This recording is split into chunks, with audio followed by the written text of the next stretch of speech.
बेटी, एक बार चल के लड़के को देख तो लो। मेरा दावा है कि लड़का तुम्हें बहुत पसंद आएगा। बाला बहुत अच्छा लड़का है। हाँ हाँ बेटी, हम लोग तुम्हारे दुश्मन तो नहीं है। किसी अच्छे लड़के से ही तुम्हारी शादी करवाएंगे ना। आखिर तू हमारी इकलौती बेटी है। अच्छा ठीक है माँ, अब ज़्यादा भावुकतापूर्ण शब्दों का इस्तेमाल ना करो। मैं चलने के लिए तैयार हूँ। चलो फिर, बिना देर के हम सब चलते हैं। सभी बाला के घर पहुंचते हैं। अरे क्या बात है बहन जी, अभी तक आपका बेटा नहीं आया? जी बस आता ही होगा। तभी वहां बाला आता है। लो जी, आ गया मेरा बेटा। ये लोग तुझे देखने आए हैं और ये इनकी बेटी नम्रता है। बाला के सर पर बिल्कुल बाल नहीं होते। ये देख नम्रता और उसके परिवार वालों की आंखें फटी की फटी रह जाती है। ये तो टकला है। हे भगवान, माँ पिताजी, आप दोनों एक टकले से मेरी शादी करवाने वाले थे। अरे ये तो पूरा उजड़ा चमन है। देखो बेटी, इस तरह किसी का मजाक उड़ाना गलत है। किसी के बारे में इस तरह की बातें नहीं करते। बालों का क्या है, वो तो आते जाते रहते हैं। लड़का टकला है तो क्या हुआ, इंजीनियर है, अच्छा खासा कमाता है। आप चुप रहिए जी। इसकी तरफदारी इसलिए कर रहे हैं क्योंकि आपके भी सर पर बाल नहीं है। मैंने तो आपसे शादी कर ली, मगर मैं अपनी बेटी की शादी एक टकले से बिल्कुल नहीं करवाऊंगी। अरे ये क्या, कब से आप लोगों ने टकला टकला लगा रखा है? और माफ करना, तुम भी कोई हूर की परी नहीं हो। तुम लोग मेरे घर में आकर मेरी ही बेइज्जती कर रहे हो। निकल जाओ यहाँ से। हाँ हाँ तो जा रहे हैं ना, हमें भी यहाँ रुकने का कोई शौक नहीं है। नम्रता और उसके परिवार वाले उठकर वहां से जाने लगते हैं। तभी नम्रता का छोटा भाई जाते जाते कहता है, टकला। तेरा बाप टकला। और इस तरह बाला का रिश्ता टूट जाता है। फिर एक दिन सड़क के किनारे एक आदमी घूम घूम कर कंधी बेच रहा होता है। कंधी ले लो, कंधी, एक से बढ़िया एक कंघी ले लो, नए जमाने की कंघी ले लो।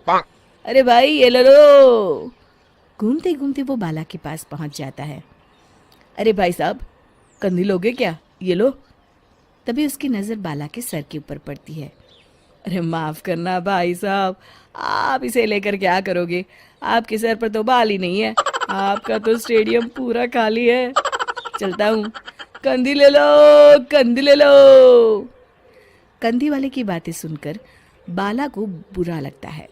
उस समय बाला को ऐसा महसूस होता है कि उसके लिए दुनिया में सबसे कीमती कोई चीज अगर है तो वो सिर्फ बाल है। बाला सड़क पर चलते हुए लोगों के बाल बड़े गौर से दिखता है। चलते चलते बाला एक मंदिर के पास पहुंच जाता है। हे भगवान, तुमने ये मेरे साथ क्या किया? थोड़े से बाल अगर मुझे दे देते तो तुम्हारा क्या चला जाता? सारी दुनिया मेरा मजाक उड़ाती है।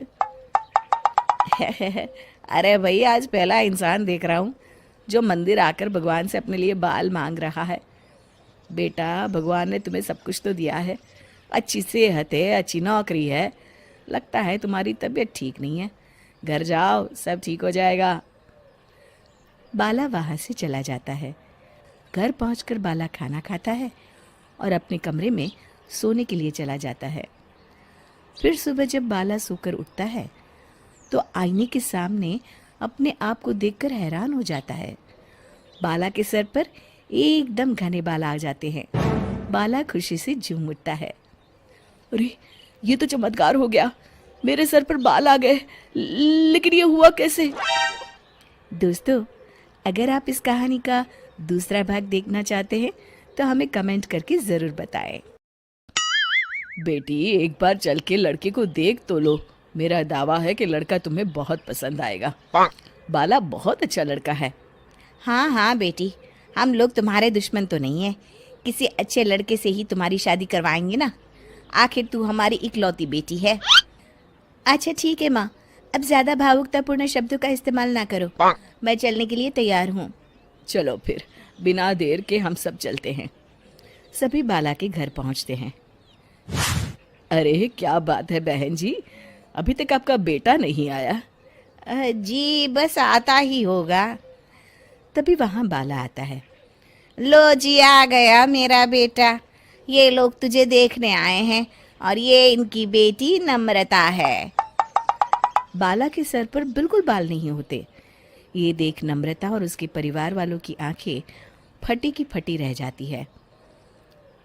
ये तो टकला है। हे भगवान, माँ पिताजी, आप दोनों एक टकले से मेरी शादी करवाने वाले थे। अरे ये तो पूरा उजड़ा चमन है। देखो बेटी, इस तरह किसी का मजाक उड़ाना गलत है। किसी के बारे में इस तरह की बातें नहीं करते। बालों का क्या है, वो तो आते जाते रहते हैं। लड़का टकला है तो क्या हुआ, इंजीनियर है, अच्छा खासा कमाता है। आप चुप रहिए जी। इसकी तरफदारी इसलिए कर रहे हैं क्योंकि आपके भी सर पर बाल नहीं है। मैंने तो आपसे शादी कर ली, मगर मैं अपनी बेटी की शादी एक टकले से बिल्कुल नहीं करवाऊंगी। अरे ये क्या, कब से आप लोगों ने टकला टकला लगा रखा है? और माफ करना, तुम भी कोई हूर की परी नहीं हो। तुम लोग मेरे घर में आकर मेरी ही बेइज्जती कर रहे हो। निकल जाओ यहाँ से। हाँ हाँ, तो जा रहे हैं ना, हमें भी यहाँ रुकने का कोई शौक नहीं है। नम्रता और उसके परिवार वाले उठकर वहां से जाने लगते हैं। तभी नम्रता का छोटा भाई जाते जाते कहता है, टकला। तेरा बाप टकला। और इस तरह बाला का रिश्ता टूट जाता है। फिर एक दिन सड़क के किनारे एक आदमी घूम घूम कर कंधी बेच रहा होता है।